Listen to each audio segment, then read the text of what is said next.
Hola mis queridos amigos, bienvenidos a mi Story Channel.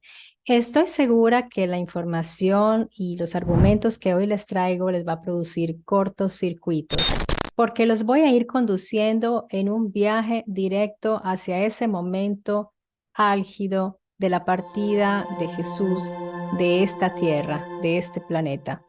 Entonces, vamos con los argumentos.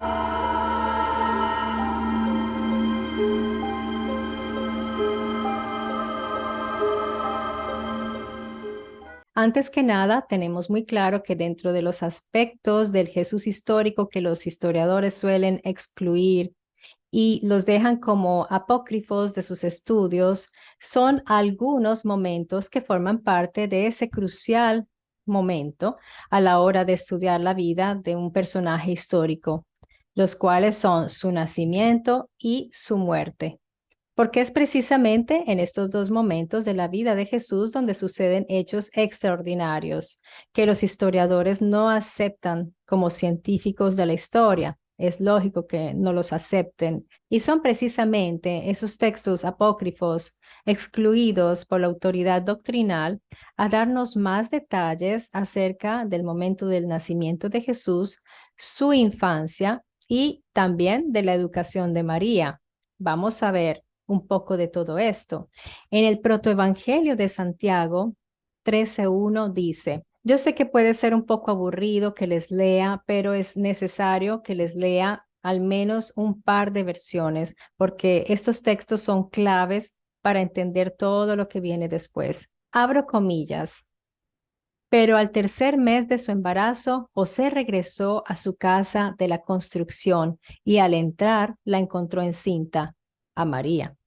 Se golpeó el rostro, se echó sobre la tierra. Esto significa, este gesto es un gesto de rendición total y súplica en momentos de gran angustia o crisis personal. Se golpeó el rostro y se echó sobre la tierra con cilicio y lloró amargamente diciendo: ¿con qué cara miraré al Señor Dios? ¿Qué oración le dirigiré? Pues tomé a esta joven del templo del Señor Dios como virgen y no la he guardado. ¿Quién ha cometido esta acción infame en mi casa?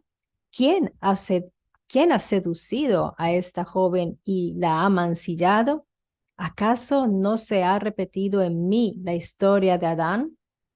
Porque mientras Adán estaba glorificando a Dios, la serpiente llegó y encontró a Eva sola y la sedujo. ¿Es que ha sucedido lo mismo también en mí? Y se levantó José del cilicio, llamó a María y le dijo: tú que has sido cuidada por Dios, ¿por qué has hecho esto? ¿Has olvidado a tu Dios? Tú que has sido criada en el santo de los santos y que has recibido alimento de la mano del ángel. Pero ella lloró amargamente diciendo: yo soy pura y no conozco varón.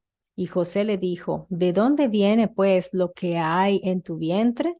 Pero ella dijo: vive el Señor en mí, Dios, que no sé de dónde viene.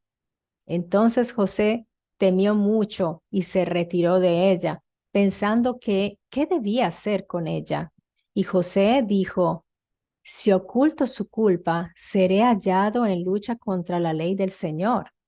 Y si la denuncio a los hijos de Israel, temo que lo que hay en ella sea de un ángel, y seré hallado entregando sangre inocente al juicio de muerte. ¿Qué haré pues con ella? La dejaré en secreto.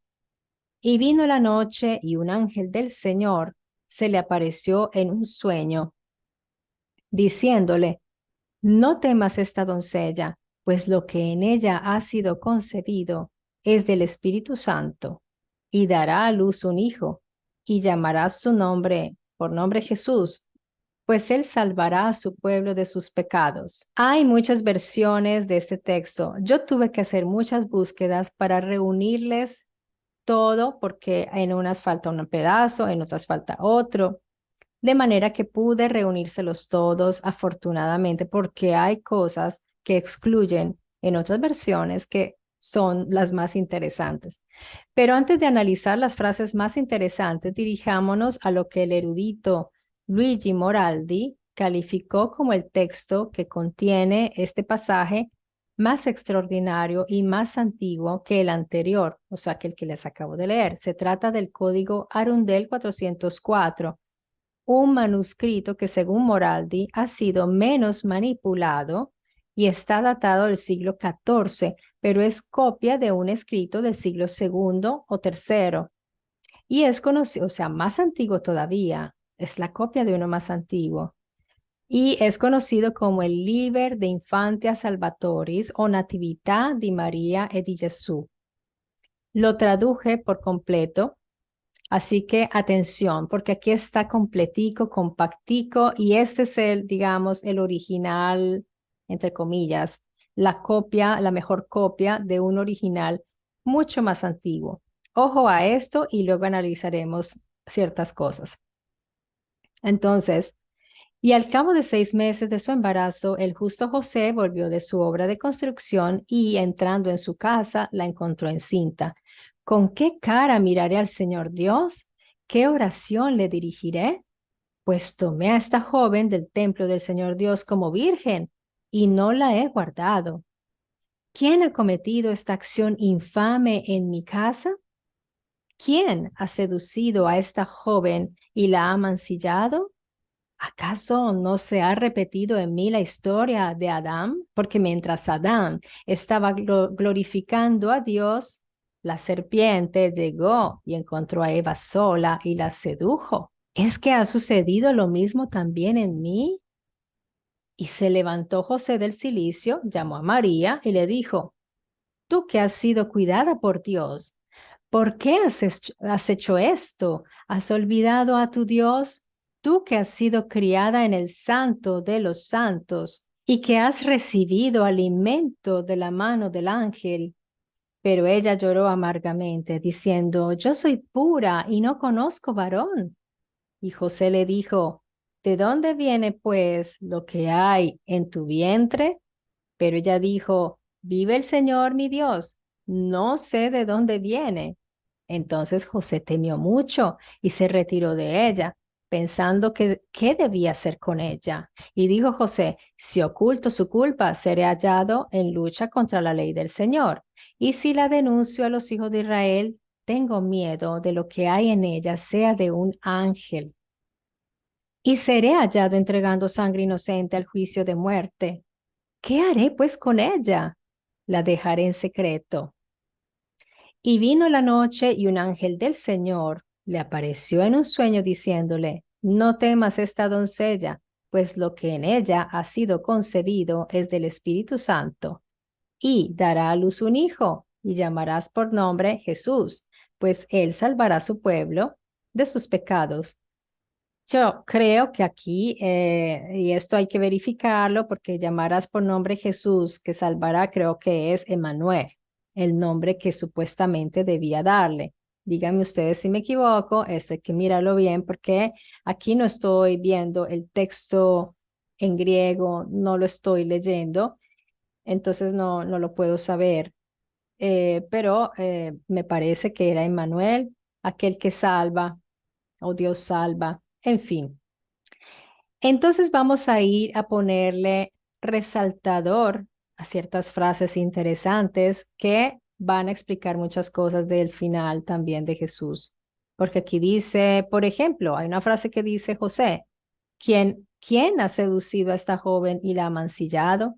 Es que si hay un embarazo, pues él sabía muy bien que alguien tenía que haber producido ese embarazo. O sea, una no se embaraza sola. Entonces, es más que lógico, es algo muy real, muy concreto. Se está hablando de que él llega, encuentra a su prometida embarazada y él sabe que no la ha tocado. Entonces, y además está muy indignado. Y en medio de ese enojo y de esa alteración, él dice, ¿me sucedió también a mí lo de Adán? Pues, ¿qué fue lo que le sucedió a Adán? Resulta que lo dice allí.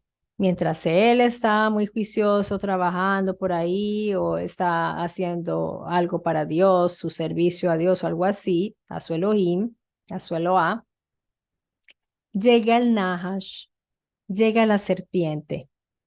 En los textos bíblicos no vamos a ver muchos detalles acerca de este serpiente, pero en cambio en los textos sumerios sí.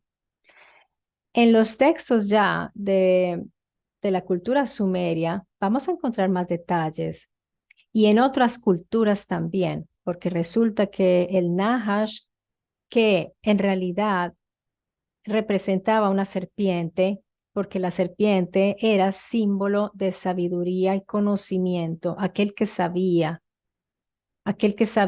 y a quién representaban así.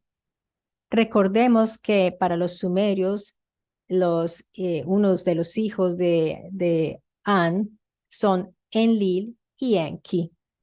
Enlil que sentía una cierta antipatía hacia los humanos y no quería permitir que estos se reprodujeran autónomamente. Pero Enki era distinto y Enki era un científico. Él era uno que tenía el conocimiento, por eso a Enki se le representa con la serpiente. Y hay, hago un paréntesis porque ya es mucho, pero hay una versión interesante que escuché de un estudioso acerca de los escudos de ciertos países que tienen esta simbología. Bueno, esto ya es algo que se sale del tema de hoy, pero que lo tengo ahí pendiente para irlo a revisar porque por ahí hay cosas también ocultas interesantes. Pero Enki sí, él sí quería que la humanidad se pudiera desarrollar de otra manera y por eso él intervino y por eso se habla de esta relación entre Eva y el serpiente o la serpiente que era en realidad un individuo de otra especie y a esto le llamamos una relación interespecie porque no era humano con humano. Y de ahí nace Caín y ya hemos visto toda esta historia.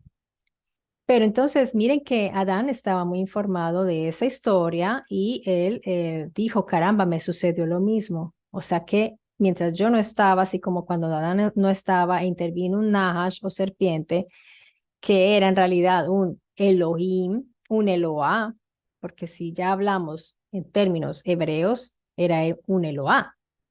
En los sumerios era un Anunnaki. De modo que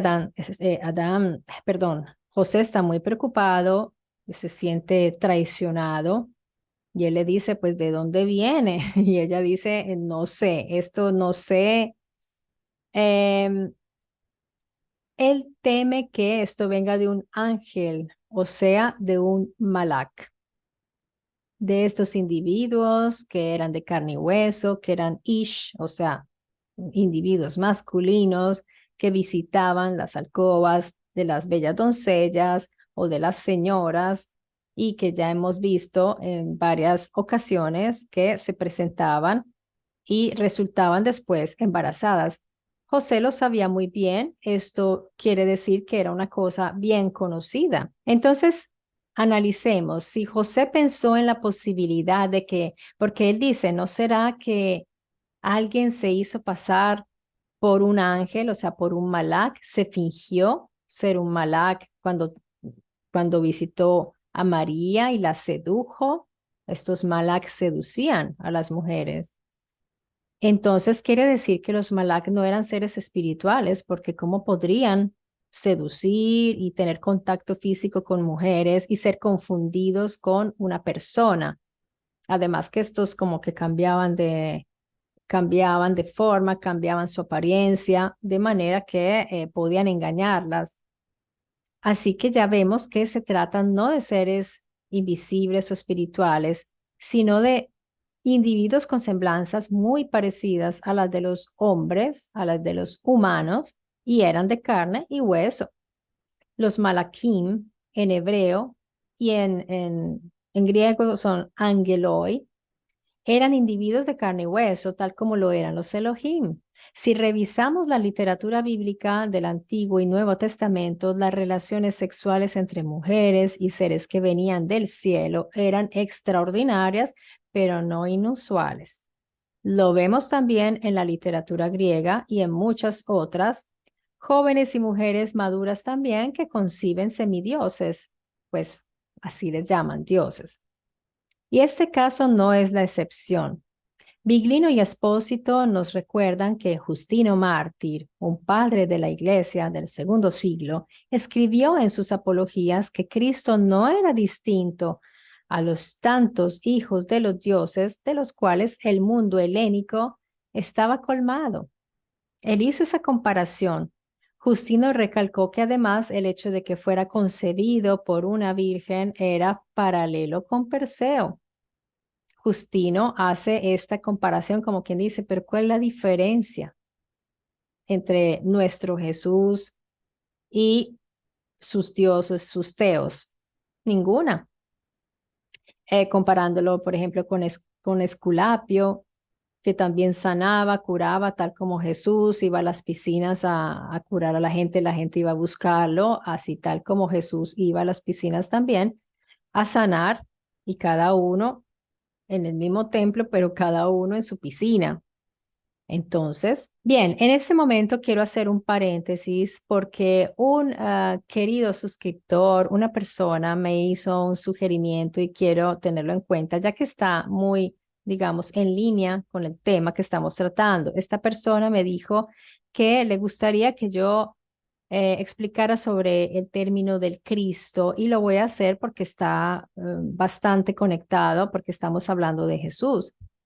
Entonces, voy a hacer, digamos, un pequeño énfasis en este término del Cristo, que proviene del griego Christos, que es la traducción del hebreo Mashiach o Mesías, que significa ungido. Este es el significado. En el contexto judío, ungir a alguien con aceite era una ceremonia para consagrar a una persona para una misión especial. Recordemos que consagrar o bendecir es como reservar algo para algo especial. Eso es la consagración. Y ungir es untar. Entonces, estas unciones con aceite se realizaban en las ceremonias para consagración de una persona para una misión especial, comúnmente para reyes, sacerdotes o profetas. En el Antiguo Testamento, Mesías se refería a varias figuras que fueron ungidas, incluyendo reyes como David, sacerdotes y profetas. La esperanza mesiánica, especialmente durante y después del exilio babilónico, se centraba en la llegada de un descendiente de David que restauraría el reino de Israel y establecería la justicia y la paz. En resumen, el término Cristo tiene profundas raíces en la tradición judía y ha sido fundamental en la formación de la identidad y teología cristiana. Para los cristianos, Cristo no es solo un título, sino una declaración de fe en Jesús como el ungido de Dios, el Salvador y Redentor de la humanidad. Estos son los conceptos básicos, digamos, de la cristología, que es muy amplia en conceptos a partir de esta figura Cristo. Entonces, hay toda una cristología y es algo bastante rico, pero ahí les di, pues, digamos, una definición para esta persona que lo sugirió y me parece que está muy de acuerdo con lo que estamos hablando. Así que volviendo ya a la concepción y nacimiento de Jesús, tenemos a un semidios, un híbrido, hijo de humana y Malak o un Elohim.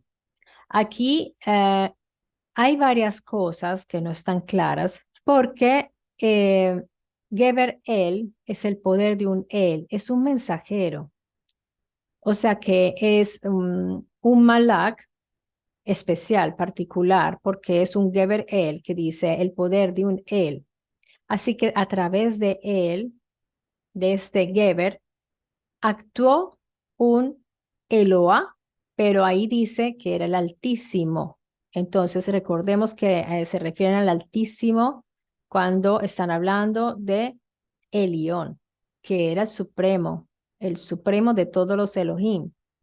De modo que yo tengo mi duda si Jesús era hijo de Elión.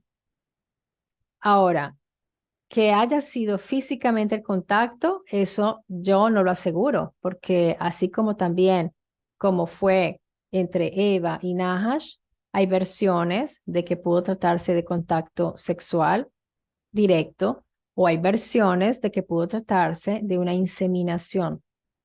De modo que aquí es igual. No sabemos si tal vez ahí hubo una intervención por inseminación. Y en ese caso, pues en realidad ella sí podía seguir siendo una virgen, porque si hacen de una manera, de cierto modo, este procedimiento, ¿por qué iba a perder la virginidad? En ese caso, pues ahí sí aplicaría. Pero esto no es tan importante. Lo importante es que Jesús fue concebido de una manera distinta, no normal y no conoció hombre. Ella misma lo dijo. No he conocido hombre y en eso tenía toda la razón. Entonces, pues como les digo, hay versiones de que cuando Gabriel cubre a María, pues ahí fue que él estaba sobre ella, entonces pues que ahí hubo allí hubo un contacto sexual, seguramente, pero yo les digo, yo no sé, no estoy segura de eso y ahí habría que mirar. Entonces, lo que hacía, según los escritos, lo que hacía Jesús, por ejemplo, que calmaba las tormentas, caminaba sobre el agua, se transfiguraba o cambiaba semblanza, curaba diversas enfermedades. En esto, pues hay que ver porque no necesariamente eran hechos extraordinarios, aunque sí le atribuyen hechos extraordinarios en estas sanaciones, pudo haber sido sanaciones normales, naturales, directas, puede ser, tratamientos, puede ser, y que después lo idealizaron, puede ser. O pudo haber usado, miren, sobre esto han especulado muchísimo, pero hay versiones interesantes que también hay que mirar. Por ejemplo, hay una versión que yo llamaría cuántica, porque he escuchado un poco, no he ido a investigar bien, pero he escuchado de personas que hablan de que oralmente Jesús podía activar una cierta capacidad en las células que él actuaba sobre las células directamente del cuerpo de las personas, o sea que tenía un conocimiento de este tipo. Esto yo no lo descarto ni lo dejo, digamos, esto habría que mirarlo, pero como les digo, sobre la vida de Jesús y los hechos y lo que haya hecho, todo es solo teorías, hipótesis, porque son solo hipótesis, porque no es comprobable. Históricamente, científicamente, no se pueden comprobar. Que sea viable, sí, pero es todo hipotético, así que por favor, pues no crean que yo aquí les estoy diciendo que todo esto sucedió así o fue verdad. Estamos analizando lo que está escrito ahí y pues si uno hace de cuenta que eso es verdad, pues entonces ahí está.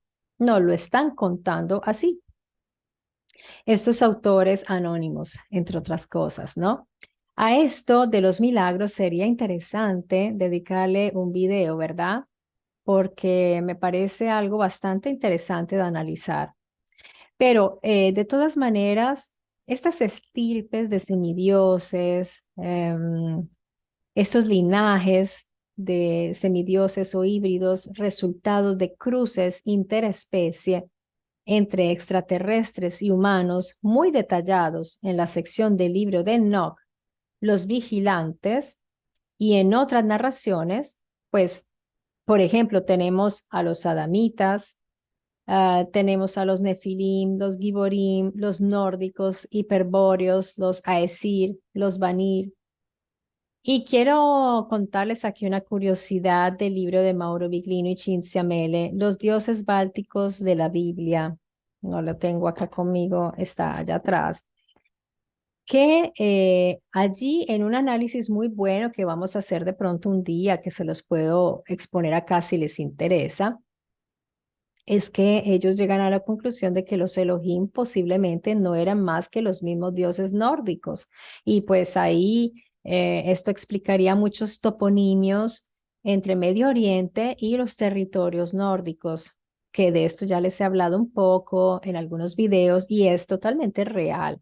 Y no solo toponimios, también estructuras como las nurage, etcétera, etcétera. O sea, ahí hay cosas muy sospechosas porque los Elohim eran unos sujetos internacionales. Es que no quiere decir que ellos solo estaban para el pueblo de Israel o solo ahí en el Medio Oriente.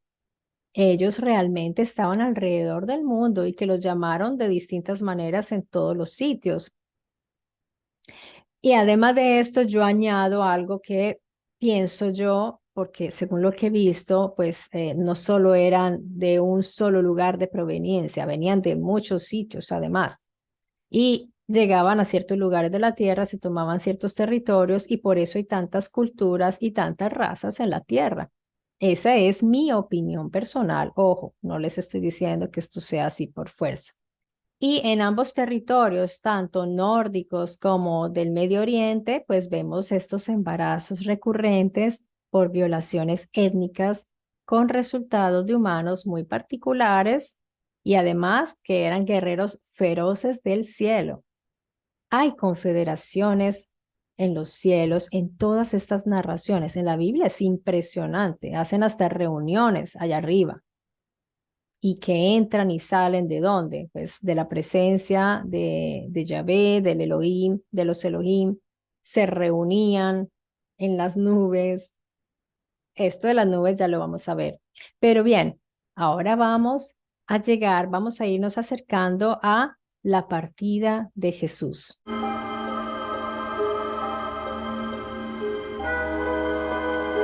Antes de Jesús, ya otros partieron de este planeta y hubo testigos oculares de todo esto. En el caso de Enoch, en su libro se pueden identificar 23 tipos de carros voladores y se dice allí que él andaba, o sea, caminaba constantemente con los Elohim. En este decir que caminaba constantemente con los Elohim se usa un término que es Itpael. Itpael, que significa estar, caminar, andar juntos, de aquí para allá. Y en uno de esos numerosos viajes a las moradas celestes, eloíticas, si me permiten ese término, porque pues yo lo acuño así, eloíticas, Enoch es llevado delante del llamado Dios, al que dicen Dios. En este caso, como no he visto el texto original, no tengo el interlineal y no tuve el tiempo para buscarlo, no sé si se trataba de Yahvé o si se trataba de otro Eloá o quizás de León, aunque sí, podría también ser delante de León. Pero yo creo que puede ser Yahvé, uno de los Elohim. En todo caso, Enoch es ungido por Miguel, el llamado arcángel, que en realidad es un archiestratega, como lo ha descrito muy bien Mauro Viglino ya en sus videos y en sus libros. Era un comandante al mando del ejército. Ahora cito el libro de los secretos, abro comillas. Toma a Enoch, desvístelo. Estas son unas indicaciones que está haciendo Eloá a Miguel. Le dice, toma a Enoch, desvístelo, úntalo con el aceite santo y vuélvelo a vestir con vestido de gloria. El aceite expedía una gran luz, su aceite de unción como rocío benéfico, su perfume como la mirra y sus rayos como el sol. Me vi y parecía como uno de los gloriosos. Esto lo dice Enoch, que él se observó a sí mismo y parecía como uno de los gloriosos. Me viene en mente, los gloriosos serán los que andan en la gloria, o sea, son los habitantes de esas glorias, de los cabots. Los gloriosos son estos, tal vez los pilotos, los tripulantes de estos cabot. El término que se usa para describir esta unción es mashach. Mashach es untar, pero como restregando, como con énfasis, untar con insistencia y con fuerza. No es simplemente rociar unas gotitas, no, es untar. El término que se usa, mashach, indica esto, un procedimiento con intenciones sanitarias en realidad, más que un ritual simbólico. Yahvé, recordemos que mandaba a Moisés a desinfectar al pueblo con bálsamos, aceites, esencias y cañas aromáticas y cinnamon. Y no por cualquiera, sino por un especialista en estas mezclas, en estos preparados. Una desinfección es eso, claramente. Si tenía Enoc que estar en presencia de Dios, pues del Eloá que estaba allí, digamos, de Yahvé, pues tenía que desinfectarse, no podía estar así nomás. Y ese traje que le ponen, yo me imagino un traje pues para poder estar allá afuera, seguramente. Entonces, primero pasa por esa desinfección y luego le ponen su traje y dice que emitía como rayos de luz. Podría contener oro. Pues recordemos bien que el oro tiene unas propiedades antibacteriales y crea una barrera antibacteriana, de manera que pudo tratarse de oro, esto que emitía estos rayos, todo con intenciones sanitarias. Tanto los adamitas como los sacerdotes después y los mediadores, o bueno, si los quieren llamar profetas, yo los llamo mediadores, tenían que ser desinfectados, pues vivían en constante contacto y muy cercano con los Elohim. En el caso de Elías, en el segundo libro de los Reyes, un carro de fuego se lo llevó al cielo y además se le dio instrucciones de dónde ir para abordar este carro. Se le dio un lugar específico que tenía que estar rodeado de valles.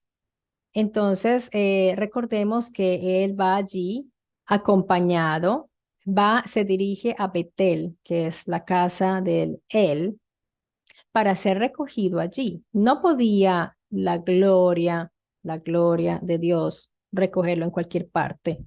Tenía que ser en un lugar específico. Interesante. Esto similar a la historia con Moisés, de quien luego Flavio Josefo dijo que tuvo que escribir que había muerto, o sea, dejó escrito que había muerto porque si no, sabrían o pensarían que se había ido con su Eloá. Entonces era que el Ruach no podía partir desde cualquier lugar, necesitaba un espacio físico particular para que, por eso hicieron ir a Elías hasta allá para que lo pudiera recoger. Miren todo esto tan real y tan concreto. Ahora vamos a ver la partida o ascensión de Jesús. Para hablar sobre este momento crucial, antes hay que indicar varios elementos importantes que intervienen directamente sobre este evento. La llamada gloria de Dios o Kabod, el Espíritu de Dios, que es el Ruach, y las nubes. Nubes citadas mucho en el caso, como en el caso de Éxodo 16:10, donde dice, mientras Aarón hablaba a toda la comunidad de los israelitas, ellos se voltearon hacia el desierto y allí estaba la gloria del Señor, el Kabod, que apareció y se hizo ver. O sea, antes de que se hiciera ver, ellos tuvieron que haber notado algo para voltearse, un sonido, porque después aparece, se deja ver, se hace visible. Vean qué curioso. ¿Dónde? En la nube. Se distrajeron del discurso de Aarón porque algo les llama la atención. Generalmente ellos estaban acostumbrados a los discursos al aire libre con nubes por todas partes. ¿Por qué esta les llama la atención? Bien, se distrajeron de esto porque seguramente ahí pasó algo. En el diccionario etimológico de AIFA encontramos los valores etimológicos del término Anán, nube, entre los cuales hay valores como zumbido, rumor, sonido. Es como un sonido sordo, yo diría que de baja frecuencia. No es un sonido, es como un zumbido, como un sonido bajo. Y eso les llamó la atención, miren, porque estaban allí todos concentrados en ese discurso y se voltean. Vean qué curioso. En Éxodo 13:21, pero ojo, porque aquí recordemos que el kabod tiene características de objeto pesado, o sea, la gloria, lo que llaman gloria era un kabod. Y tiene también estas características de objeto pesado que produce efectos letales, porque recordemos cuando Moisés subió al monte, a esa montaña y le pidió a Yahvé que le dejara ver su cabod y todo ese diálogo. Y produce tanto efectos visuales como auditivos. Esto lo vemos en estas narraciones cada vez que hablan de la gloria, o sea, del cabod. En Éxodo 13:21, en cambio, se habla de la nube, una columna de nube. Aquí ya habla de una forma de columna que guiaba de día y una columna de fuego que guiaba al pueblo de noche. Podría tratarse del mismo aparato, pero que tenía un aspecto distinto de día y de noche, iluminaba tanto como parecer de fuego. Podría tener una forma cilíndrica para ser llamado columna de nube. En Ezequiel 1:4, el mediador, o sea, el profeta, dice que vio llegar desde el norte un viento en tempestad, una nube grande con fuego que se envolvía sobre sí mismo, este fuego, alrededor, y de en medio salía un gran esplendor como el color del bronce. Miren, como el color del bronce está indicando un material que podría ser un metal. Él dice bronce porque es lo que conoce. Incandescente, o sea, puede ser muy rojo. Él veía esta luz rojiza en medio al fuego. Según la versión que se dan, otras versiones, según la versión se dan más o menos detalles. Se dice, por ejemplo, que el sonido era como de muchas aguas. Ahí está el ruaj. Recordemos que ruaj es movimiento de viento, que es lo que dicen que es espíritu. Como un sonido de muchas aguas y toda la tierra se iluminaba del kabod, de la gloria. Qué belleza esta descripción. Hay versiones griegas que hablan de un sonido como de muchos que se multiplican. En versiones griegas hablan de la luz esplendente que provenía de la doxa, o una luz que iluminaba la tierra. Los griegos llaman la gloria doxa. Entonces aquí se habla de una doxa que llega del horizonte, vean bien, desde el norte, un lugar preciso, desde un lugar preciso. Estas doxas, kabod, nubes, tenían una función: llevar personas, transportarlas.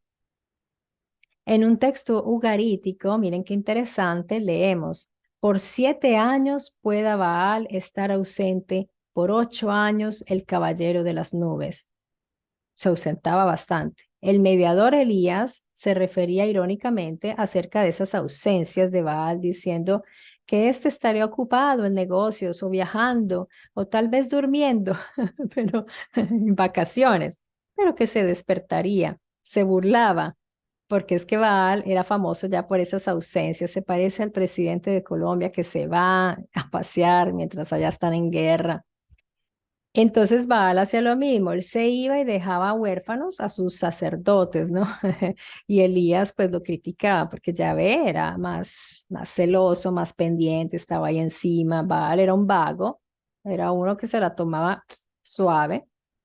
Entonces cuando Pablo decía, me viene en mente, que él esperaba ser llevado sobre nubes y encontrarse con su Señor en el aire, el famoso rapto. Estas nubes eran las mismas nubes a las que se refería Pablo, estas nubes del Antiguo Testamento que llevaban personas y llevaban Elohim y llevaban a tantos individuos. Así que el siguiente relato no debe sorprendernos demasiado, aunque no deja de ser extraordinario. Después de ser recuperado del sepulcro, según la narración del texto de Pedro, Jesús se le presenta a sus discípulos en varias ocasiones y además a dos de ellos se les presenta con otra forma o semblanza. Se usa el término heteramorfe, otra forma. No lo reconocían, ni siquiera María Magdalena, que era tan íntima de él, tan cercana, lo reconoció. Solo ya cuando él dijo su nombre, ahí sí ya ella ya sabía que era él. Entonces, después de cambiar constantemente de forma, porque Jesús parece que cambiaba constantemente, ¿por qué? Porque lo estaban buscando el cuerpo de Jesús. Ya habían visto que no estaba por ningún lado, entonces yo me imagino que tanto los romanos como los hebreos que querían saber dónde estaba el cuerpo, no lo encontraban, pues Jesús cambiaba de forma, tanto que los mismos discípulos dudaban constantemente si era él, si no era él. Entonces Jesús empieza a preparar su partida y da a sus discípulos indicaciones precisas, específicas, y como en algunos casos anteriores hubo varios testigos que lo presenciaron. Según Lucas, Jesús los lleva hacia Betania. Me parece interesante, Betania, ese lugar se cita mucho, debe ser un lugar que era abierto porque ahí bautizaba a Juan, entonces había seguramente muchas fuentes de agua. Interesante, hay que mirar cómo es la topografía de Betania porque Jesús los lleva allí. Seguramente era un lugar de reunión de ellos, donde se sentían tranquilos. Y Jesús levanta las manos, los bendice, y mientras lo hace, se separó de ellos y fue llevado al cielo. En otra versión se dan más detalles. Fue llevado en alto y una nube lo aparta de sus ojos. Este apartar de sus ojos es que la nube hace que ya no lo vean más. Simplemente lo hace no visible. Vean qué interesante todo esto. Hay un texto apócrifo que, pues, es un texto gnóstico. Yo los textos gnósticos no los miro mucho porque, wow, son unos textos ya, pues, que cuando los toman en mano las personas con ciertas creencias, pues, los convierten en una cosa muy psicodélica, pero espiritual. Pero si esos textos gnósticos los revisáramos, ahí sí se dan detalles interesantes como esas luces, se habla de un haz de luz que lleva arriba a Jesús. Vean, allí se está describiendo prácticamente una escena que bien podría estar en una película de ciencia ficción, porque se llevan a Jesús. Jesús no vuela, no sube por sí mismo. Él es pasivo, a él se los llevan delante de todas estas personas. Ahí sí creo yo que si estas personas ven esto, pues qué más impacto que esto, más que la misma resurrección, porque hay personas que dicen, no, que ellos predicaron por muchos años porque el impacto de haberlo visto resurgir estaba muerto. Para mí es más impactante esta escena porque yo creo que eso a ellos no se les pudo haber olvidado y ahí sí dijeron, este es un híbrido, un semidios. Y ahí dijeron, pues se pusieron las pilas a empezar a difundir todo esto, ¿no? Ahora, siempre les digo, haciendo de cuenta que esto fuera verdad, porque si nosotros hablamos de los evangelios, estamos hablando en la base de unos textos que hay muchas cosas históricas allí, las cuales han sido extraídas por los historiadores.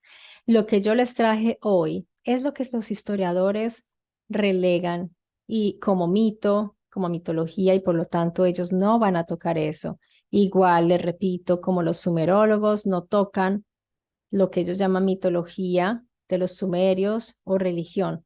Pero en el caso de ellos es todavía más problemático porque los dioses, los Anunnaki, estaban hasta en la burocracia, entonces se les quedaba muy difícil.